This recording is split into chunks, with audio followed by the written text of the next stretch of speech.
about this notion that what we really want to do is create speakers of languages who can do something over there in Paris or Madrid or wherever they're going. That we're advancing them from being like a parrot, where all they can do is repeat, which is fine. I mean, that's where we all started language. Milk, milk, please. I want milk, give me milk. I mean, that's how we build our language. It's not as level. Then they become that storyteller. But that's as far as they're ever going to get with you.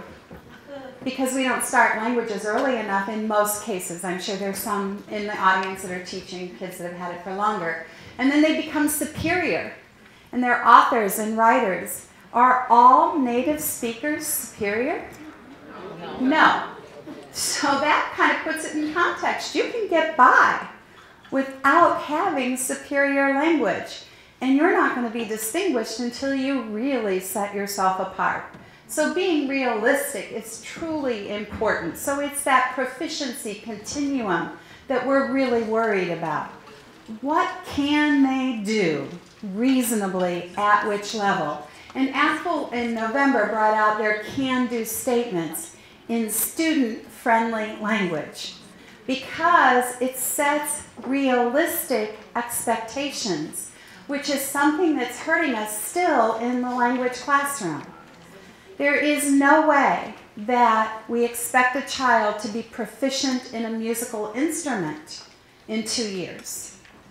We don't expect them to be an Olympic swimmer if they start in college. All these skill areas, there's an understanding that a skill takes time until we move to world language. And then we have a misnomer that it will happen in 2 years. I don't know if we perpetuate that by the way we teach it. I believe we do. I'm not sure that we're all collectively having the conversation with our students, showing them charts like these, holding them up and saying, well, if you stay with me for 2 years, I'll get you here. And by the way, here's where you need to be if you really want to use it. I don't think we're saying that. I don't think we're explaining our goals to our stakeholders in a realistic way. And then we get the commercials for it used to be Berlitz and now it's Rosetta Stone that make it sound so easy, but what they forget to do is add the tagline, as long as you do this 30 minutes a day for the rest of your life. It's a skill, and skills take time. So we've got to create that mindset. And we have to think seriously and hard about our definition of proficiency. So I love Chantal Thompson's image, so I use it often from Apple. She said that proficiency is like a tree. And the tree is strong. It's as strong as the trunk and the roots are. The trunk of the tree, she thinks of as the spiral of the functions. Yes, I can describe as a level 1 student. He is tall. But that's not what we mean by description if they're in our level 3 class. Sometimes that's all they do, but that's not what we mean. It should be a better, more detailed description. We ask and answer questions as a novice. What's your name? How old are you? Another question they don't really need often. People are not supposed to do that very often. Think about that. So we want to think through things like that. And the roots, what those are is, can they talk about food? Can they talk about family? Can they talk about travel? Can they talk about an experience? Can they describe what they like to do? It's the number of contexts that they have. When a tree does not have a solid root system and a good windstorm comes along, it blows over. It falls down. It says things like, I took 2 years of it and I can't do anything. Think about it. That's what the problem sometimes is. The branches are they words? Are they sentences? Are they paragraphs? The tree's getting stronger as they do paragraphs, and we know AP expects paragraphs. And what's missing from our tree? The leaves. The leaves make it pretty. The grammar. Grammar makes it pretty. Sometimes we focus too much on the leaves and not enough on getting the message out. So we've got to have a clear, solid representation of proficiency in our brains.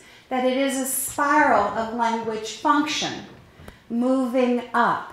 It is not that at the end of level 1 you do the present tense, and in level 2 you quickly review the present tense, all regulars, irregulars, and then you move to the next chapter, and in that chapter you do the preterite, and the next chapter does the imperfect, and the next chapter does the preterite and the imperfect, and then it's the future, and then it's the conditional, and then you say write a creative essay, and they write it all in the conditional. Why? Because it was the last chapter. And they haven't really spiraled or understood any of it. And so what happens in level 3? Review. We'll do it all again. And then we review again. And what's the AP teacher saying? I have to review this. And she's talking about the present tense. Because we have not thought about what they're doing with the language. And so the message that I have to stress this morning is performance assessment. We have to measure what they can do as they move up the proficiency spiral. And that means creating units in ways that allow us to assess performance. That chapter that I described, is there anyone in here, there might be one or two, this is a large group, who anticipates getting to May and running out of things to do? I've had teachers say that to me. They're usually young. You know, first-year teachers, I don't know what I'm going to do. I'm already on chapter 7. Well, you are, but they're not. I can promise you. So slowing the pace down, you're being encouraged to do performance assessment. Performance assessment is rigorous. It takes time. So thinking through how many units can you teach in a year is important. And when I say unit, I'm not talking about a textbook chapter. So if you are in a textbook and you are going chapter 1, chapter 2, chapter 3, chapter 4, I have nothing against textbook publishers or some of the content in them, but we were never intended to do that. We were supposed to be using them as a tool. So think about the unit you're currently teaching or getting ready to teach and measure it against those 5 statements. Let's take the typical chapter on housing and chores, level 2 in most textbooks, and measure that unit. Is it communicatively purposeful and building towards proficiency? Do you anticipate a 14 or 15-year-old asking a friend, do you rake the yard? Do you like to vacuum? Because I have those kinds of conversations all the time. Sometimes I do use it in the command form with my spouse. Vacuum, please. I was at a please, though. Is it culturally focused?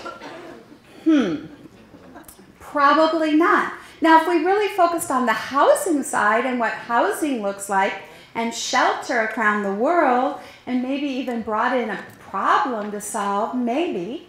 Is it intrinsically interesting to talk about chores? How about talking about school schedules? When you say, what time does school start, and you're in your own school, they all come at the same time. Most of them go home at the same time. They all certainly have your class at the same time. So it's not really requiring any cognitive engagement to answer those questions, and you already know the answer. My all-time favorite, pointing to someone and saying, what color is her sweater? That question is in textbooks, but in real life, there's only one person that ever asks that question.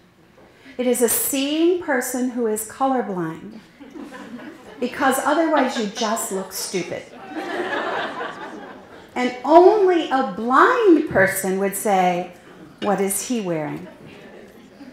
So we have to put this into context that can be engaging to our students, and we want to address the standards in those units. So I want to use a unit that's in a new book that Donna and I co-authored for ACTFL, and the reason I want to use this unit is you can go and get the full unit and look at it in more detail. But I want to focus just on the assessment piece of it. So a unit on balanced lifestyle, which is designed for level 1 students. And if you happen to be a French teacher, all the resources are also online and referenced on the wiki. So the first challenge is to try to take this balanced lifestyle unit and make it interesting. And the way to make it interesting is to go out and see what we can find out there and pull it together into a unit. I'm advocating that you never teach more than 6 units a year if you have a traditional year-long course. But remember, a unit is not a chapter.